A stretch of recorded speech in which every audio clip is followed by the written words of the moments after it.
The villagers had whispered about the abandoned house for years, but no one dared to investigate.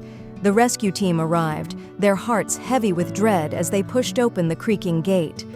The sight that greeted them was beyond horrifying. Dogs, thin and frail, were chained in the overgrown yard, their eyes hollow with exhaustion. Scattered around them were rotting chicken bones, swarmed by flies.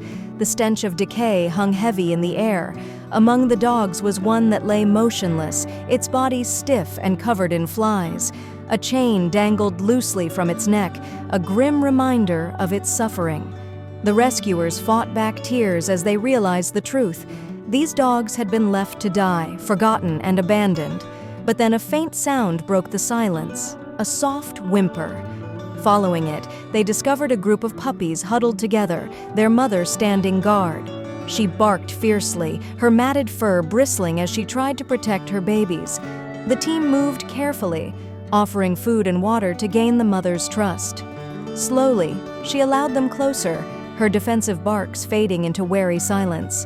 The puppies, weak but alive, nuzzled against her. It was clear they had been surviving on sheer willpower. The rescuers worked quickly, filing a report with the authorities and arranging for the dogs to be transported to a safe shelter. 2 of the puppies were too weak to survive, their tiny bodies giving out despite the team's efforts. But the others, Daisy, the mother, and Mocha, a young dog who had somehow endured, began to heal. For the first time in their lives, they received proper care: warm baths, nourishing meals, and gentle hands. Mocha, once a skeleton of a dog, began to fill out, his coat gleaming under the sunlight. Daisy, though still wary, started to relax, her protective instincts easing as she realized her puppies were safe. The investigation revealed the grim truth.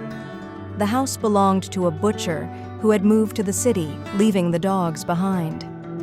He returned occasionally to feed them, but his neglect had turned the yard into a death trap. The chains, the rotting food, the flies, it was all part of a cruel cycle. The thought sent shivers down the rescuers' spines. As the weeks passed, the puppies grew stronger. Kyung-san and Nam-san, the 2 surviving pups, became playful and energetic, their past suffering a distant memory. They were adopted by loving families. If you liked the video, put like and subscribe to the channel, where you will find a lot of interesting things.